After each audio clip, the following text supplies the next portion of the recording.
Lecture du livre du prophète Jérémie. Ainsi parle le Seigneur. Voici l'ordre que j'ai donné à vos pères. Écoutez ma voix. Je serai votre Dieu, et vous, vous serez mon peuple. Vous suivrez tous les chemins que je vous prescris, afin que vous soyez heureux. Mais ils n'ont pas écouté, ils n'ont pas prêté l'oreille, ils ont suivi les mauvais penchants de leur cœur endurci. Ils ont tourné leur dos et non leur visage.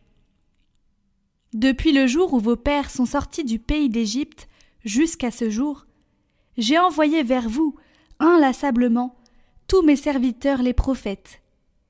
Mais ils ne m'ont pas écouté, ils n'ont pas prêté l'oreille, ils ont raidi leur nuque, ils ont été pires que leurs pères. Tu leur diras toutes ces paroles, et ils ne t'écouteront pas.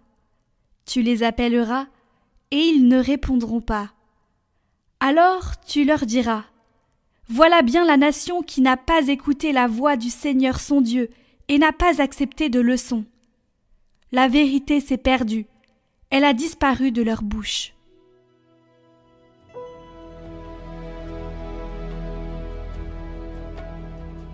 Aujourd'hui, ne fermez pas votre cœur, mais écoutez la voix du Seigneur. Venez, crions de joie pour le Seigneur. Acclamons notre rocher, notre salut. Allons jusqu'à lui en rendant grâce. Par nos hymnes de fête, acclamons-le. Entrez, inclinez-vous, prosternez-vous. Adorons le Seigneur qui nous a fait. Oui, il est notre Dieu. Nous sommes le peuple qu'il conduit. Aujourd'hui écouterez-vous sa parole? Ne fermez pas votre cœur comme au désert, comme au jour de tentation et de défi, où vos pères m'ont tenté et provoqué.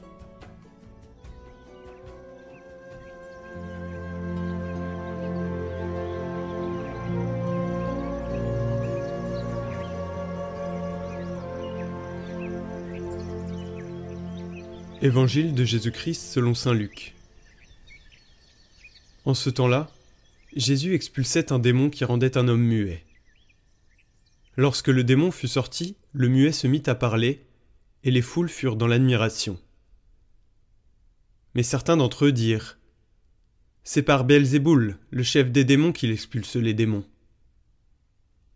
D'autres, pour le mettre à l'épreuve, cherchaient à obtenir de lui un signe venant du ciel.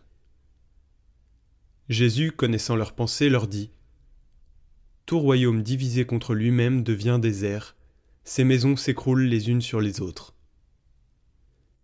Si Satan, lui aussi, est divisé contre lui-même, comment son royaume tiendra-t-il ? Vous dites en effet que c'est par Belzéboul que j'expulse les démons. Mais si c'est par Belzéboul que moi je les expulse, vos disciples, par qui les expulsent-ils ? Dès lors, ils seront eux-mêmes vos juges. En revanche, si c'est par le doigt de Dieu que j'expulse les démons, c'est donc que le règne de Dieu est venu jusqu'à vous.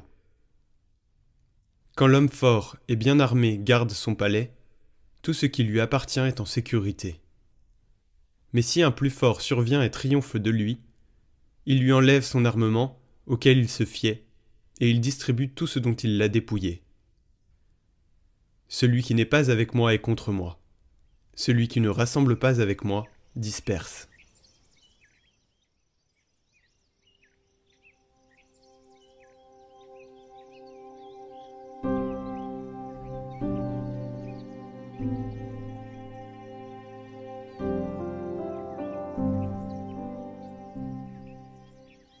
Commentaire de Benoît XVI. Le règne de Dieu est survenu pour vous. Les temps modernes ont fait grandir l'espérance de l'instauration d'un monde parfait qui, grâce aux connaissances de la science et à une politique scientifiquement fondée, semblait être devenu réalisable. Ainsi, l'espérance biblique du règne de Dieu a été remplacée par l'espérance du règne de l'homme, par l'espérance d'un monde meilleur qui serait le véritable règne de Dieu. Voilà en fin de compte ce qui semblait être l'espérance grande et réaliste dont l'homme avait besoin.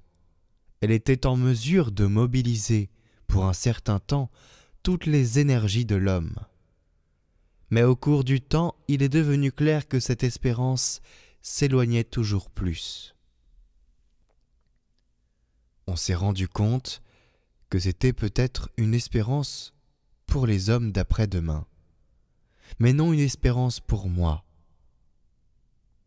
Et bien que le « espérer pour tous » fasse partie de la grande espérance humaine, en effet, je ne peux pas devenir heureux contre les autres et sans eux. Il reste vrai qu'une espérance qui ne me concerne pas personnellement n'est pas une espérance véritable. Et il est devenu évident qu'il s'agissait d'une espérance contre la liberté. Nous avons besoin des espérances, des plus petites ou des plus grandes, qui au jour le jour nous maintiennent en chemin. Mais sans la grande espérance qui doit dépasser tout le reste, elles ne suffisent pas. Cette grande espérance ne peut être que Dieu seul, qui embrasse l'univers et qui peut nous proposer et nous donner ce que seuls nous ne pouvons pas atteindre. Précisément, le fait d'être gratifié d'un don fait partie de l'espérance. Dieu est le fondement de l'espérance.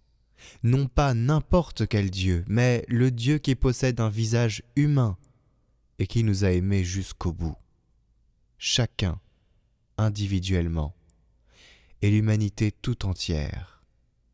Son règne n'est pas un au-delà imaginaire, placé dans un avenir qui ne se réalise jamais. Son règne est présent là où il est aimé et où son amour nous atteint.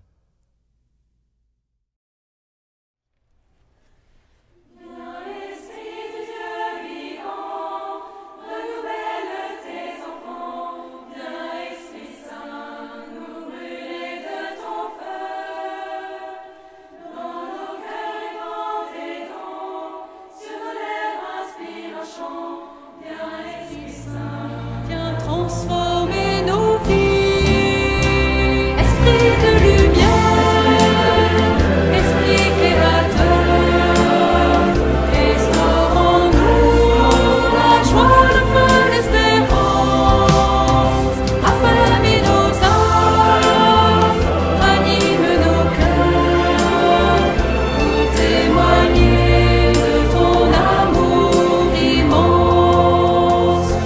Fortifie nos corps blessés, lave-nous de tout péché. Viens, Esprit Saint, nous brûler de ton feu. Fais-nous rechercher la paix, désirer la sainteté. Viens, Esprit Saint, viens transformer nos vies. Esprit de lumière, esprit créateur, restaurons-nous la joie, le feu, l'espérance, affermis nos âmes, ranime nos cœurs, pour témoigner de ton amour immense.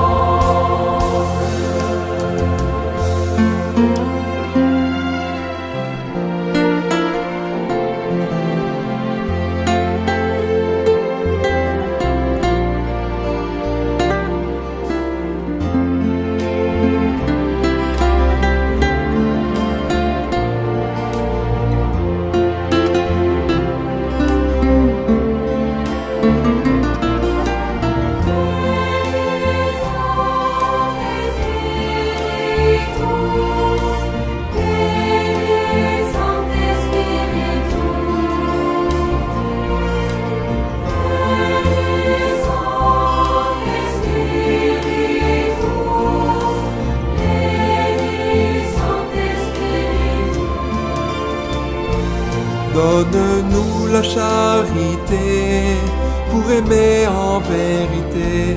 Viens, Esprit Saint, nous brûler de ton feu. Nous accueillons ta clarté pour grandir en liberté. Viens, Esprit Saint, viens transformer nos vies.